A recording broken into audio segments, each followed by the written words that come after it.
Hi students, good morning. अभी तक हम लोगों ने इलेक्ट्रिक फील्ड इंटेंसिटी देख रखा है। अब ठीक इसके बाद एक अगला पॉइंट आता है electric field intensity due to system of charges. यानी कि जब किसी सिस्टम में दो या दो से अधिक चार्जेज हों तो इस कंडीशन में हम उन चार्जेज के कारण किसी पॉइंट पर इलेक्ट्रिक फील्ड इंटेंसिटी क्या होगी उसको हम लोग कैलकुलेट करने का प्रयास कर रहे हैं। तो इसके संदर्भ में हम Q1, Q2, Qn के रूप में कुछ चार्जेज ले लेते हैं और इन चार्जेज के कारण इस पॉइंट P पर हम इलेक्ट्रिक फील्ड इंटेंसिटी निकालने का प्रयास कर रहे हैं। तो सबसे पहले हमें इन्हें पोजीशन वेक्टर से मिलाना होगा। तो Q1 और पॉइंट P के लिए पोजीशन वेक्टर हम R1P ले लेते हैं। इसी तरीके से Q2 और P के लिए हम पोजीशन वेक्टर R2P ले लेते हैं और इसी तरीके से इस N के लिए Qn के लिए हम पोजीशन वेक्टर RNP ले लेते हैं। तो इस तरीके से Q1 से P के लिए पोजीशन वेक्टर R1P है, वेक्टर R2P है और वेक्टर RNP है, क्रमशः इन तीनों चार्जेज के कारण इस पॉइंट P पर। अब कहीं पर भी हमें जब इलेक्ट्रिक फील्ड इंटेंसिटी किसी चार्ज के कारण निकालनी होती है तो जिस पॉइंट पर हमें निकालनी होती है उस पॉइंट पर हम सबसे पहले एक यूनिट पॉजिटिव चार्ज की कल्पना कर लेते हैं, एकांक धन आवेश की कल्पना कर लेते हैं। तो इस पॉइंट P पर हम एक यूनिट पॉजिटिव चार्ज की कल्पना कर लेते हैं। अब जाहिर सी बात है कि इस Q1 के कारण इस पर इलेक्ट्रिक फील्ड इंटेंसिटी जो होगी वह कुछ इस प्रकार से होगी, क्योंकि हमें पता है कि इलेक्ट्रिक फील्ड इंटेंसिटी का डायरेक्शन वही होता है जो इलेक्ट्रिक फोर्स का होता है। तो इसके कारण इस पर अप्लाइड इलेक्ट्रिक फोर्स जो होगा जिस डायरेक्शन में होगा उसी डायरेक्शन में इलेक्ट्रिक फील्ड का डायरेक्शन होगा। उसी तरीके से हम E2 के लिए निकाल लेते हैं, Q2 के लिए निकाल लेते हैं।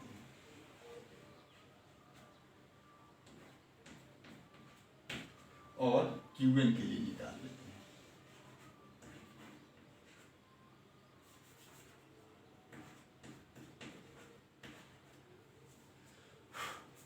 तो इस प्रकार से इन तीनों चार्जेस के कारण इस पॉइंट P पर हमने इलेक्ट्रिक फील्ड का वैल्यू ले लिया, इंडिकेट्स कर दिया। अब इस Q1 के कारण इस पॉइंट P पर इलेक्ट्रिक फील्ड का जो वैल्यू है वो हम कैलकुलेट करने जा रहे हैं। तो हम ऐसे कुछ लिख सकते हैं कि Q1 के कारण पॉइंट P पर इलेक्ट्रिक फील्ड, इसको हम लिख सकते हैं E1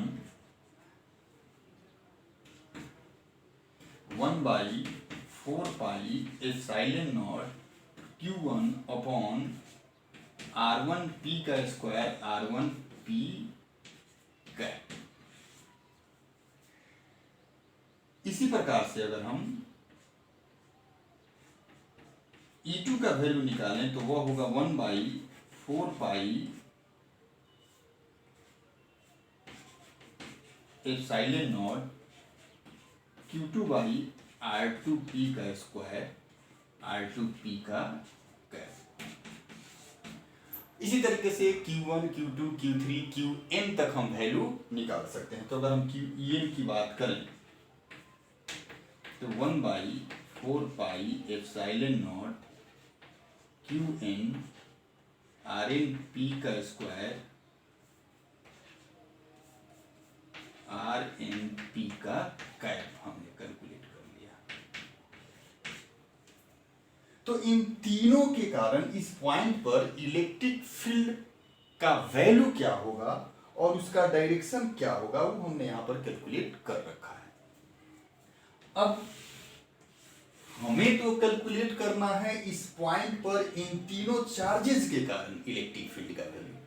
तो फिर हम यहाँ पर चले आते हैं principle of superposition of charges से, यानी कि आवेशों के अध्यारोपण के सिद्धांत से। वह क्या कहता है कि जिस पॉइंट पर इलेक्ट्रिक फील्ड इंटेंसिटी या इलेक्ट्रिक फील्ड हमें निकालनी होती है, उस पॉइंट पर सारे चार्जेस के कारण हम इलेक्ट्रिक फील्ड निकाल करके और उसका वेक्टर सम ले लेते हैं, सदिश योग कर लेते हैं और उसी सदिश योग से वो वैल्यू निकल जाता है। तो वही चीज अब हम करने जा रहे हैं। अतः पॉइंट P पर सभी आवेशों के कारण इलेक्ट्रिक फील्ड हम वेक्टर E ले लेते हैं, जिसका पोजीशन वेक्टर R है। E1 इसका पोजीशन वेक्टर, E2 इसके लिए पोजीशन वेक्टर, En और इसके लिए पोजीशन वेक्टर।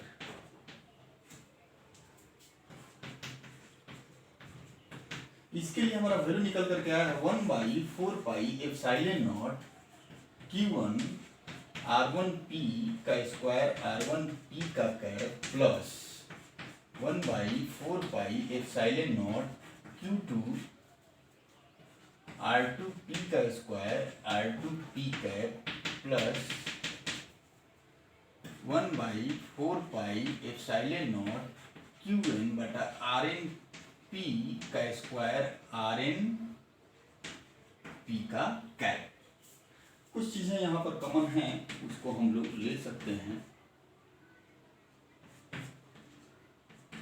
1/4πε0 Q1/R1P का square R1P cap plus Q2/R2P का square R2P cap plus Qn/RnP का स्क्वायर RnP का कैप।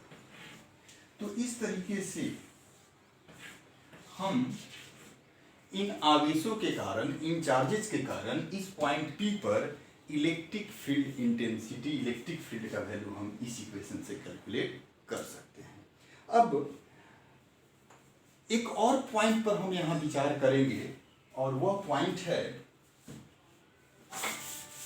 कि इसका डायरेक्शन जो है वह डायरेक्शन क्या होगा। तो डायरेक्शन के लिए हमें जाना होगा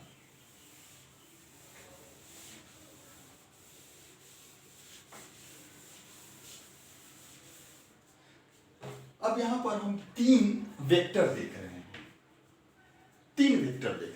और तीनों वेक्टर को अब हमें वेक्टर के रूप में सम करके ही हम इसका डायरेक्शन निकाल सकते हैं। तो एक साथ यहां पर पहले हम इन दोनों वेक्टर को ऐड करेंगे।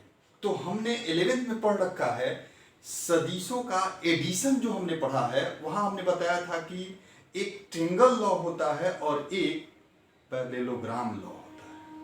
तो अब अगर यहां देखें आप, तो इन दो अगर वेक्टर की बात करें तो इन दोनों वेक्टर का टेल एक दूसरे से कनेक्ट है, और टेल जब एक दूसरे से कनेक्ट होता है तो इस सिचुएशन में यहां ट्रायंगल लॉ काम नहीं करता बल्कि पैरेललोग्राम लॉ काम करता है, यानी कि समानांतर चतुर्भुज नियम काम करता है।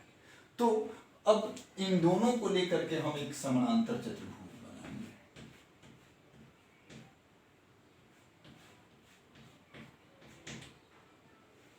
और यह इन दोनों का रिजल्टेंट होगा। इन दोनों का रिजल्टेंट यह मिला। अब बच तो यहां यह भी गया है, तो इन दोनों का रिजल्टेंट माने इन दोनों को जोड़ करके हमें यह प्राप्त हो चुका है। तो अब इन दोनों से कोई मतलब नहीं रह जाएगा, अब यह हो जाएगा और यह हो जाएगा। तो इसका और इसका फिर वेक्टर्स हम निकालेंगे, और यहां देख रहे हैं कि इन दोनों का भी यह टेल ही मिल रहा है। तो देयरफॉर यहाँ पर भी हम लॉ ऑफ पैरेललोग्राम का ही यूज करेंगे। तो अब इसके और इसके लिए लॉ ऑफ पैरेललोग्राम पर हम जाएंगे, तो इसके पैरेलल यहाँ पर एक वेक्टर लेंगे और यहाँ से इसको हम मिलाएंगे और टेल से ही मिलने वाला यह जो होगा वह इन सभी के लिए रिजल्टेंट होगा, यानी कि यही जो है वह यहाँ मिलने वाला ई है, यानी कि यह ई वेक्टर आर जो है ये डायरेक्शन के रूप में हमें प्राप्त हो रहा है। तो इस तरीके से हम electric field due to multiple charges निकाल सकते हैं, प्राप्त कर सकते हैं।